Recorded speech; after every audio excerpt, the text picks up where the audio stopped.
I am here to share my life journey of discovery of purpose. Hopefully, it would inspire some of you to look at your life and get inspired to look at your purposes the way you move forward. The first story really started when I was 4 years old. I was playing cricket in Nagpur, and a friend of mine broke the glass window of a neighbor of mine. And the ball was mine, so I rang the bell of my neighbor to try and retrieve the ball. He was very angry. He took me inside and tied me to a chair. Now, those days you can do that to other children, right? And your parents will love it because they're trying to discipline your child. So he tied me, and all my friends made a lot of fun of me, and I started crying. After what looked like hours, I'm sure it was a couple of minutes, I was released, and I was standing on the porch crying. My mother didn't really care because she thought, you deserve it. And there was a lady called Mrs. Anand who was on the top floor of our Nagpur apartment. And she called me up and she stood me on the dining table and said, my name was Mintu. And she says, Mintu, what's the problem? And I said, this is exactly what happened. I had not broken his door, and yet I was punished. She asked me, what are you going to do about it? I told the story all over again. She asked me again, what are you going to do about it? After I think 5th or 6th or 10th time, I started to dawn on me that what she's asking me is very different. Not what happened, but what you're going to do about it. I understood, got down from that dining table, went down, picked up a brick, broke another window of my neighbor, pressed the bell and said, the first one I had not broken, the second I have, the punishment you've already given. And Dr. Chalpati Rao was very kind. He took me inside and gave me a piece of cake. But my first lesson in life is shit happens. And it's not what has happened, but it is the speed at which you respond and galvanize yourself into action. So the first journey of discovering a purpose is the speed at which you respond and get into action, which is a very critical part. The second story happened a decade later. Unfortunately, my father expired very early in life, and we were 3 brothers, and my mother, put all 3 of us together in a room and said something very interesting, which had a profound impact in my life. And she said that we have limited choices. We have limited means. My father left 326 rupees in the bank balance. I remember it because I went to the bank to fill up the passbook at that particular time. So we have limited means, we have limited choices, yet we have to go far. On that, there is no choice. And therefore, the question is, each one of the 3 of you have to figure out how you're going to do it. And you have to figure it out. And the second lesson in my life was that when you have limited means and limited choices, actually you go very far. The problem really happens is when there are too many choices and too many means. So my discovery of purpose at that particular time was the fact that life is not about knowing what you want to do. Life is about knowing what you don't want to do.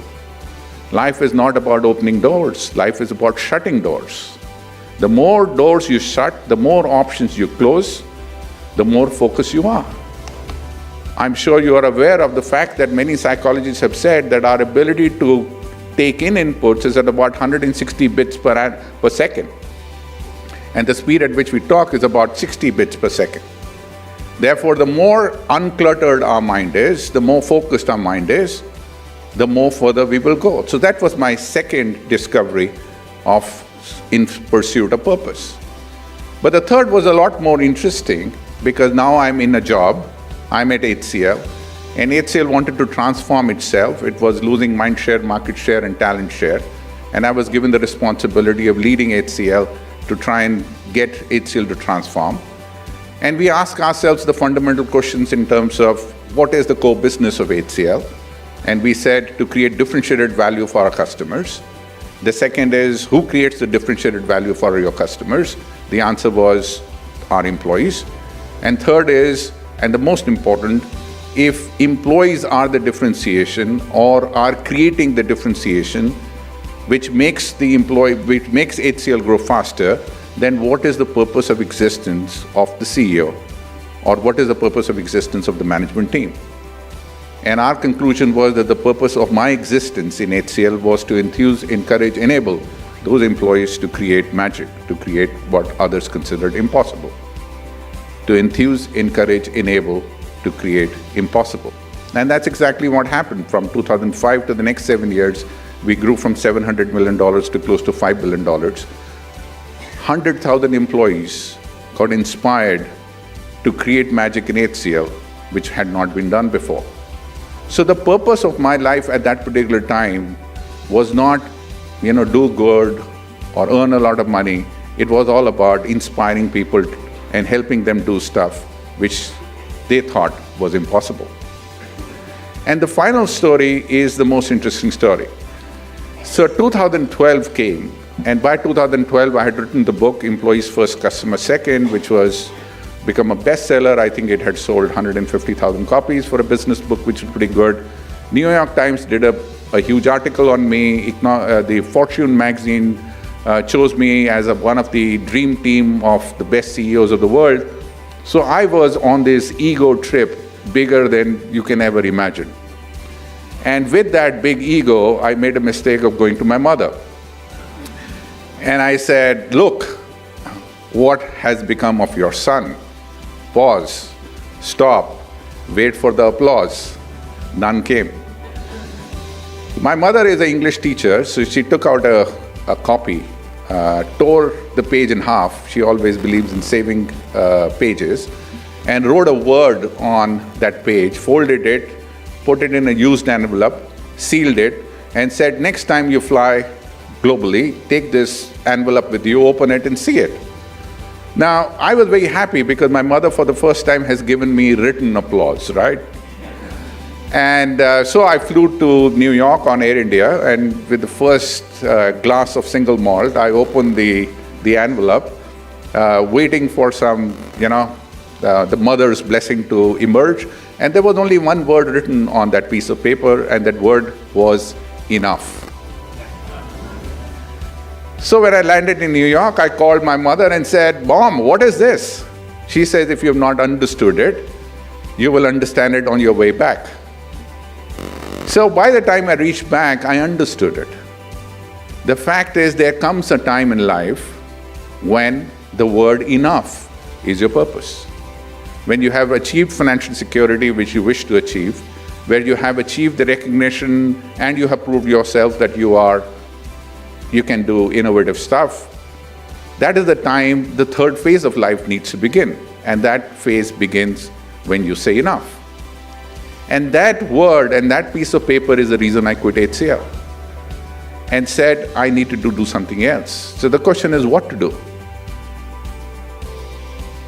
The true call of a purpose is when you start thinking beyond yourself.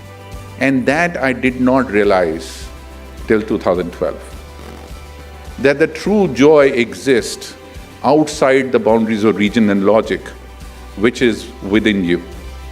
When I started looking at children in rural schools, as you saw that the learning outcomes are so poor, the question I asked is, can I inspire 200,000 teachers and change the life of 7 million children to begin with, and maybe 20 million children to end with? Can we do that using innovation? Can we do that by inspiring teachers to do stuff they've never done before? Can I do it with sets of people who are joyous about trying to work very hard in remote corners of India and making a change which appears impossible? That gave me the true purpose of life. That gave me the joy. Do I know my purpose? No. Am I happy? No. But do I know my purpose today and now? Yes. Am I happy today and now? Yes. And to me, that is what matters. If you go on the search of your own purpose, don't look at tomorrow. Don't look at yesterday. Look at today. Look at now. And you will find your purpose because it is staring you right in front of you. Look at the mirror and you will find it. And then go do it. Thank you.